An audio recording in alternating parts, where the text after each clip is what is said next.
a fun, adventurous, and educational journey with mystery, problem-solving, and teamwork perfect for engaging young minds. Hello there, adventurers! I'm Professor Time, and I am about to take you on a whirlwind tour through history that'll knock your socks off. Now, you might be thinking, history, isn't that just a bunch of dusty old books and boring dates? Well, hold on to your hats, because we're about to prove that history is anything but boring. It's a treasure trove of mysteries, puzzles, and incredible stories just waiting to be discovered. You see, I've got a group of young friends who stumbled upon something extraordinary, and their adventure is going to show you just how exciting the past can be. So, are you ready to join Musa, Atiya, Marwan, and Hashir on a journey that'll take you from ancient pyramids to the Great Wall of China? Great! Let's dive right in. Picture this. Our intrepid explorers are spending a rainy afternoon in their local library. They're wandering through the stacks, fingers trailing along book spines, when suddenly, Musa spots something glinting behind an old volume of Curious, he reaches back and pulls out, a golden compass. But this is no ordinary compass. It's covered in strange symbols that seem to glow in the dim light. Whoa, check this out, Musa exclaims, showing his friends. They gather around, eyes wide with wonder. Aysha, always the careful one, says, maybe we should leave it alone? But Marwan grins. Where's your sense of adventure? Before anyone can stop him, Musa gives the compass dial a little turn. And that's when things get really wild. The air around them starts to shimmer and swirl. Colors blend together like a kaleidoscope gone mad. The kids feel a tugging sensation, as if they're being pulled by an invisible force. There's a flash of blinding light, and suddenly, they're not in the library anymore. When the dizziness fades, our young adventurers find themselves blinking in the harsh sunlight of a vast desert. And looming before them, impossibly tall and impossibly ancient, is a massive pyramid. I don't think we're in Kansas anymore, Hashir quips, earning him a playful punch from Atiya. But there is no time to marvel at their surroundings because they quickly realize something is wrong with the compass. A piece is missing. And wouldn't you know it? A helpful local informs them that the missing piece is hidden inside the very pyramid they were gawking at. Talk about convenient, right? Of course, it's never that easy. To enter the pyramid, they need to solve a hieroglyphic puzzle on the entrance stone. Aysha's eyes light up. Guys, I've got this, she exclaims, already studying the symbols. You see, Acha's been obsessed with puzzles since she was Nahai to a grasshopper. While the others scratch their heads, she's already connecting the dots. With a triumphant, aha, Aysha cracks the code. The stone entrance rumbles open, revealing a dark passageway. Ladies first, Marwan suggests with a nervous chuckle. Rolling her eyes, Acha leads the way. After a heart-pounding journey through twisting corridors, they find the compass piece nestled in a golden scarab. No sooner have they retrieved it than the compass starts to glow again. Here we go, Musa shouts as the world once more dissolves into a whirlwind of color and light. This time, they land with a thud on a grassy hillside, overlooking a beautiful ancient city. Marble columns and temples gleam in the sunlight, and the air is filled with the sound of lively debate. I think we're in ancient Greece, Marwan says, his eyes wide with excitement. As if on cue, a young man in a toga approaches them, a thoughtful expression on his face. Greetings, strange travelers, he says. I am Aristotle, and I sense you seek knowledge. The friends exchange shocked glances. The Aristotle, as in, one of the greatest philosophers of all time. Aristotle explains that he can help them find the next compass piece. But first, they must prove their worth by solving a riddle of logic. What is greater than God? More evil than the devil? The poor have it, the rich need it, and if you eat it, you'll die. The friends huddle together, whispering furiously. Hasha suggests power, but Aysha shakes her head. Musa is about to give up when Marwan's face lights up. I've got it, he exclaims. Turning to Aristotle, he confidently answers, nothing. Aristotle's serious expression breaks into a wide smile. Well-reasoned young one, he says, producing the compass piece from his robes. As he hands it over, he adds, remember, The greatest wisdom often lies in questioning what we think we know. Before they can thank him, the compass whisks them away once more. This time, they find themselves standing at the foot of an enormous wall, stretching as far as the eye can see in both directions. Workers scurry about, hauling stones and shouting orders. "The Great Wall of China!"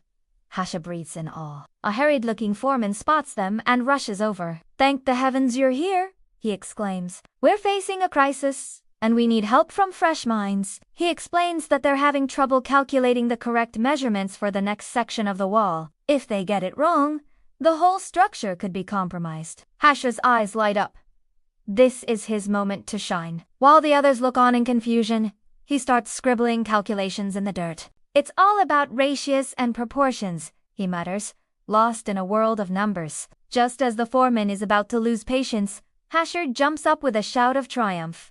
"I've got it," he declares, explaining his solution. The foreman checks the math, his face breaking into a relieved grin. "You've saved us months of work, young one," he says, pressing the compass piece into Hashir's hand. As the familiar swirl of time travel envelops them, the friends hear the foreman shout, "Remember, with the right knowledge, you can build wonders that last for centuries." Their final destination is a bustling construction site unlike any they've seen before. Gleaming white marble is being carefully placed, creating a structure of breathtaking beauty. "The Taj Mahal!"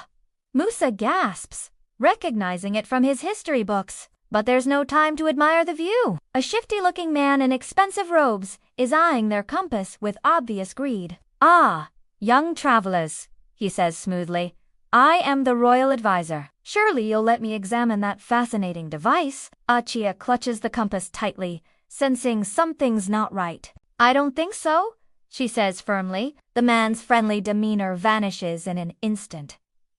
"Foolish children," "I am the time thief, and that compass belongs to me." He lunges for the compass, but Musa is quicker. "If you want it," he shouts, "you'll have to prove you know its history." What was Shah Jahan's inspiration for the Taj Mahal's design? The time thief falters, clearly caught off guard. While he sputters, trying to come up with an answer, Musa's mind he remembers reading about this. "It was a dream," he exclaims. "Shah Jahan dreamed of a magnificent palace in paradise." The time thief howls in frustration as the final compass piece appears in Musa's hand. But he's not done yet. With a wave of his hand, he freezes the friends in place. "You may have outsmarted me," he growls, "but I'll make sure you never leave. Children like you don't appreciate history. You don't deserve to return to your time." For a moment, fear grips the friends. But then, something amazing happens. One by one, they start sharing what they've learned on their journey. Aysha speaks of the ingenuity of the ancient Egyptians, how their puzzles and codes still challenge us today. Marwan talks about the Greek philosophers and how their ideas shape how we think even now. Hashir explains how the mathematics used to build the Great Wall are still relevant in modern engineering. And Musa describes the power of love and beauty represented in the Taj Mahal's design. As they speak, passion and excitement fill their voices. The time thief's scowl slowly fades, replaced by a look of wonder. I was wrong," he admits softly. "You've learned more in this journey than many do in a lifetime. You truly understand the value of history." With a wave of his hand, he releases them. "Go," he says. "Return to your time, but promise me you'll keep this spark of curiosity alive. The past has so much more to teach you." The compass glows brightly one last time, and in a blink, the friends find themselves back in the library. They look at each other, eyes shining with the memories of their incredible adventure. "You know what?" Musa says, grinning from ear to ear. "I think we should start a history club. Share what we've learned with others." The others nod enthusiastically. As they begin to plan, they realize that their journey through time has taught them more than just facts and figures. They've learned that history is alive, full of mysteries waiting to be solved and lessons that can shape the future. And there you have it, young adventurers. A whirlwind tour through time that proves history is anything but boring. Remember? Every dusty artifact, every ancient building, every old story. They're all gateways to incredible adventures. All you need is curiosity, teamwork, and a willingness to learn. So, the next time you're in a museum or reading a history book, Don't just memorize dates and names. Ask yourself, what mysteries are hiding here? What problems did these people solve? How can their experiences help us today? You might just find yourself on an adventure as exciting as Musa, Atiya, Marwan, and Hashar's now. Who's ready to explore some more history? Remember, the past is full of treasures, and the greatest explorers are the ones who never stop asking questions. So keep your minds open, your curiosity sharp, and who knows? Maybe you'll be the one to uncover the next great historical mystery. Until our next adventure through time, this is Professor Time, signing off. Remember, history isn't just about the past. It's the key to understanding our present and shaping our future. So go out there and make some history of your own.